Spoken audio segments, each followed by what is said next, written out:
Working from home had been a blessing. No soldering commutes. No small talk by the water cooler. No cold fluorescent lighting that made you feel like you were rotting inside an office cube. For the last 3 years, I thrived in my own space.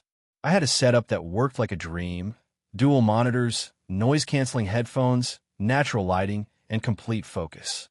I was the guy who showed up early to meetings, delivered projects before deadline, and often picked up the slack when someone dropped the ball. I never asked for praise. I just liked doing things right. But all that peace came crashing down the day Gerald Myers became our new department head. Gerald didn't just walk in with corporate buzzwords. He breathed them. Words like visibility, accountability culture, and live engagement poured out of his mouth like a broken HR seminar on loop. And with him came new policies. On his first day, he held a video town hall where he dropped the bomb. From now on, all team meetings will be on camera, no exceptions. It's about staying present, staying sharp. I want to be able to see my team's focus. The silence in the Zoom call was thick enough to cut with a knife. I watched as my coworkers scrambled to turn on their cameras, some still in robes, others clearly sitting in cars or on messy beds. I clicked mine on too, even though something about his wording rubbed me the wrong way. See our focus? What did that even mean? But Gerald wasn't finished. I believe in face-to-face accountability. If I can see you, I can see how engaged you really are. No more multitasking. No more turning off the camera while you take notes. If you're not focused, I'll know. It was the way he said it, calm, smiling, like a teacher who already expected you to fail. I should have said something. I should have pushed back. But instead, I nodded like everyone else. Corporate survival instinct, I guess. The next day, the 9:00 a.m. stand-up sync became our new ritual. Mandatory attendance. Camera on. Smiling eyes. I hated every second of it. The first few days were harmless enough. I wore collared shirts over sweatpants, fixed the lighting to hide the dark circles under my eyes, and smiled through gritted teeth. I made sure my posture looked engaged. I even practiced my nodding thoughtfully expression in the mirror before meetings. But it didn't take long before Gerald started taking things further. He'd start meetings with weird comments like, "Let's see who looks ready to tackle the day. Tina, your eyes are darting a bit. Everything all right? Marcus, you look down for a moment. Hope that wasn't a phone." It felt like we were on a bizarre game show where the prize was keeping our dignity intact. Colleagues started prepping like they were going on live TV. One guy installed a ring light. Another printed a fake bookshelf background to look more professional. We were all walking on eggshells. And then one morning, it was my turn to be the target. I had stayed up most of the night fixing a critical bug in our system. By morning, I was running on caffeine and fumes. I logged into the meeting a few seconds late, camera off because my head was pounding from the strain. "Marcus," Gerald said almost instantly. "Camera." I typed quickly in the chat. "Hey, Gerald, I've got a splitting headache. Do you mind if I sit this one out camera off? I'm still here." He didn't respond in the chat. He looked directly into the camera and said, for the whole team to hear, "We don't make exceptions.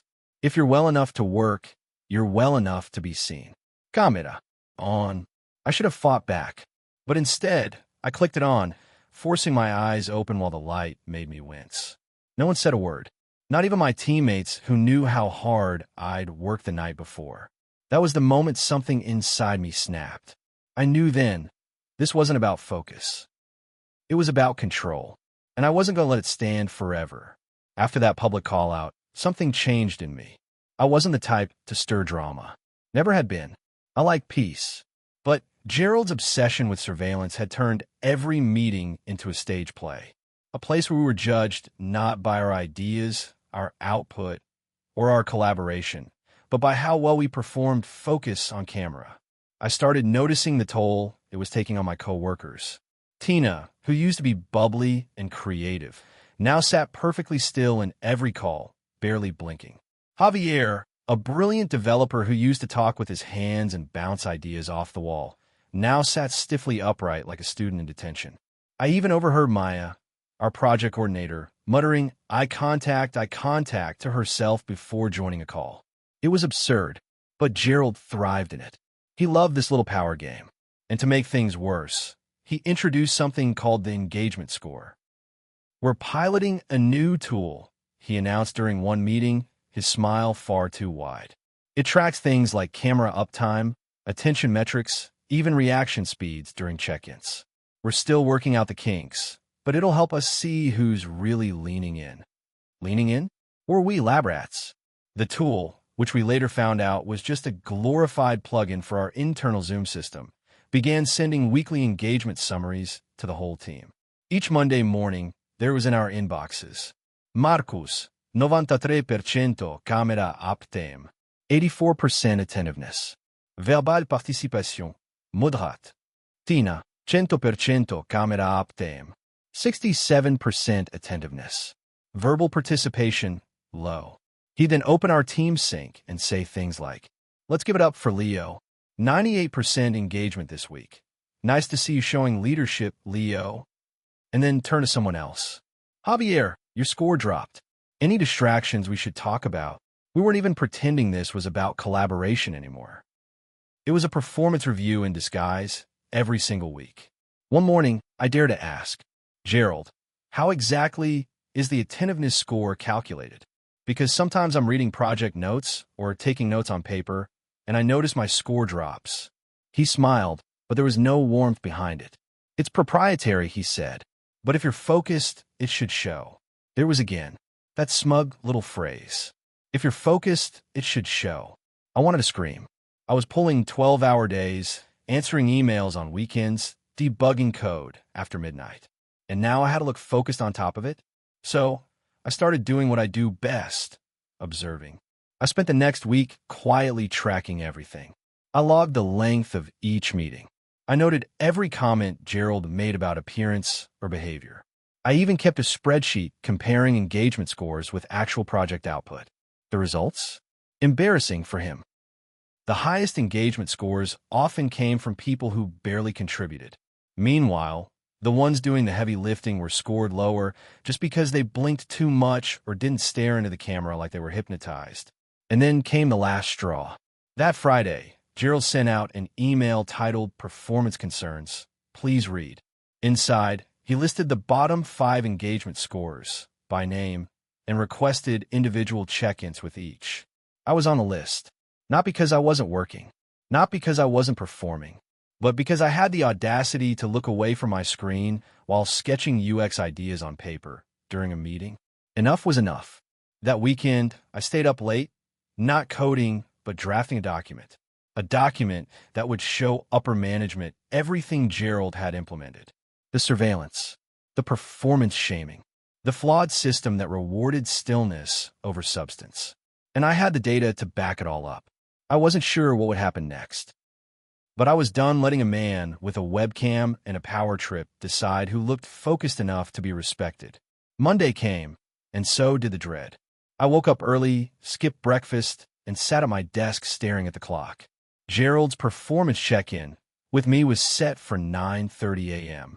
The same man who humiliated me in front of the team was now going to assess my focus one-on-one. My camera was ready. So was my microphone. But more importantly, my evidence was ready too. When the call started, Gerald appeared on screen with that same polished smirk, already halfway through a cup of what I assumed was coffee. He leaned back like a man about to issue a warning he'd already written in his head. "Marcus, thanks for making the time. I want this to be constructive. There have been some patterns in your engagement metrics that raise concern." I cut in before he could finish. "I'm glad you brought that up, Gerald. I actually prepared something for this meeting." He paused. I could see the flicker of confusion on his face. "Prepared something?" "Yes," I said. "A short presentation. I figured since this is about performance, I should bring data." And with that, I share my screen. Slide 1. False metrics, real damage. A report on team morale and productivity under surveillance.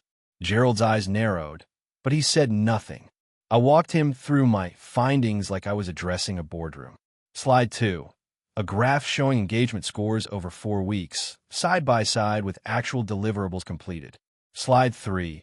A breakdown of 5 employees who scored low in engagement but led or executed major projects, including myself. Slide 4. Anonymous quotes from teammates about their increased anxiety, sleep disruption, and pressure to look present instead of be effective. Slide 5. A summary of how these surveillance tools violate basic HR wellness principles and remote work best practices, including cited industry guidelines. Gerald tried to interject midway through. Marcus, I think you're misunderstanding the intent behind these tools. They're not meant to. I'm not misunderstanding, I said calmly. But I think upper management might be.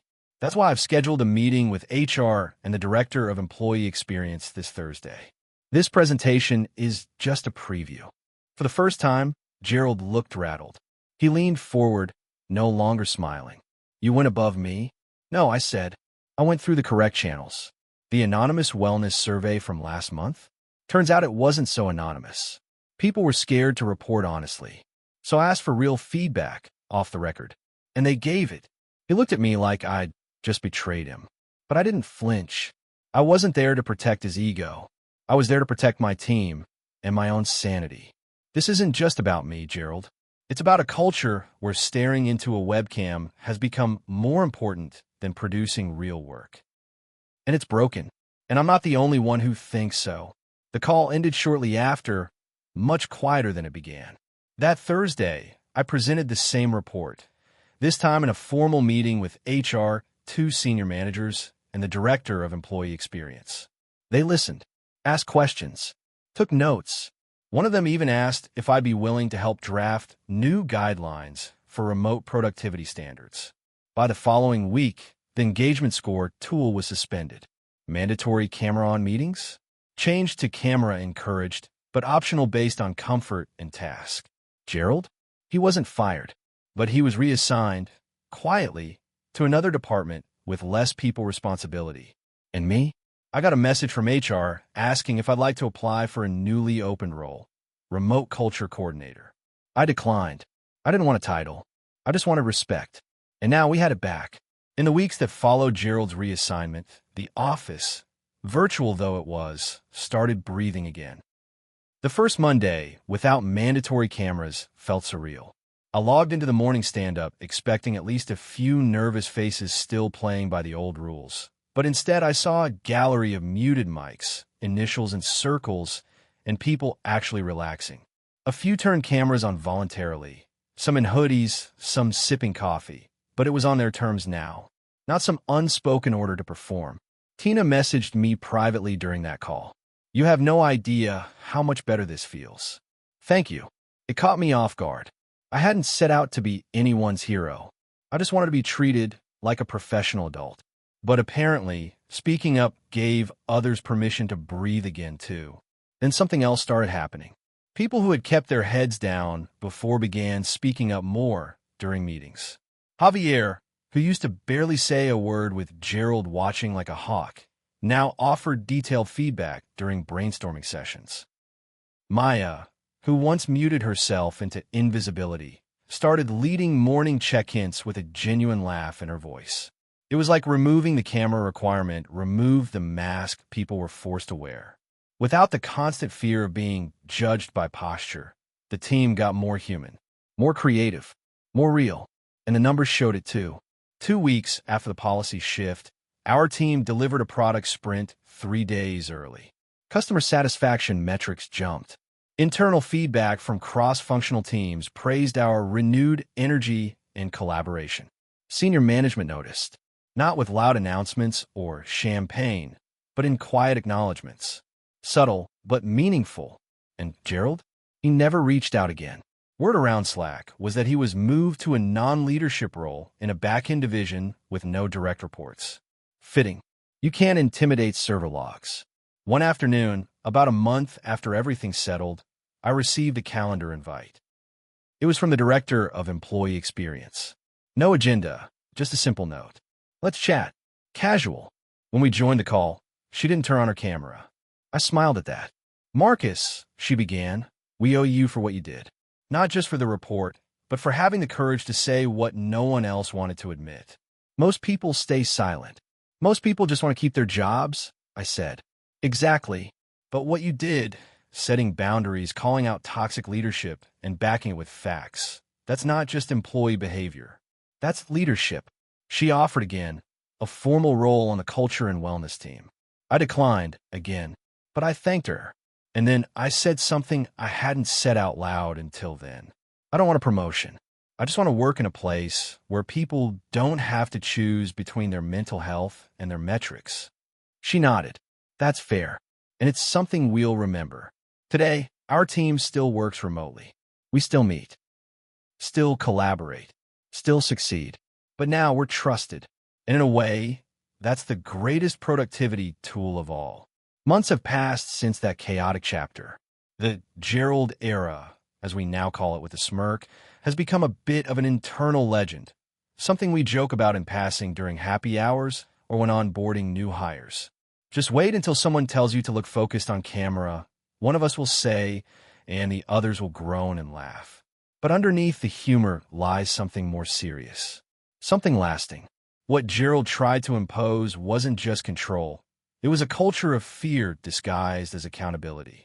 We were expected to look busy, look engaged, look respectful. But none of that had anything to do with real performance. It was image over substance, surveillance over trust. When that system collapsed, it wasn't just because of my presentation or the HR meeting. It was because, deep down, everyone already knew something was wrong. They were just waiting for someone to light the fuse. And yeah, I guess that ended up being me. There was a moment, maybe 3 weeks after the changes, when the meaning of it all really hit me. We were in a team meeting, a casual planning session.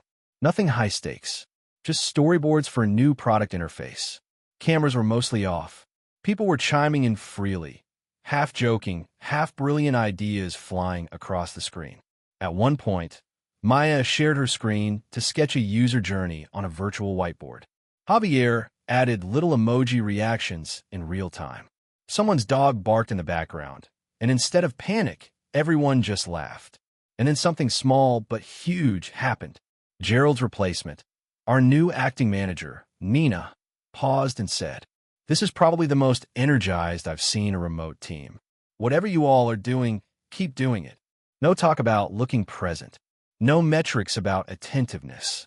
Just results, collaboration, and respect." I leaned back in my chair, smiling. That moment, that was the win. Since then, my perspective on work has shifted. Not in some dramatic, I'm quitting my job to find myself kind of way. But I become a lot more vocal. When I see something wrong, I say it. When someone gets overlooked, I speak up. When a new hire asks if it's okay to keep their camera off because they're feeling anxious, I don't just say yes. I tell them why it's okay. Because no one should feel like they're being watched more than they're being heard. And yeah, there are still corporate policies I don't love. Still red tape. Still deadlines that stretch me thin. But I'm no longer afraid to push back. Because I've seen what happens when someone dares to challenge a broken system. And more importantly, I've seen what happens when people rally behind that truth. A few weeks ago, HR quietly rolled out a new internal guidebook called Trust Over Optics, Building a Healthy Remote Culture. My name wasn't on it. It didn't have to be, but the intro paragraph? It started with a simple, powerful line. True engagement isn't measured by who stares at a screen the longest. It's measured by what we build when we trust our people to lead themselves. And just like that, I knew. The camera may be off, but the focus? It's exactly where it should be.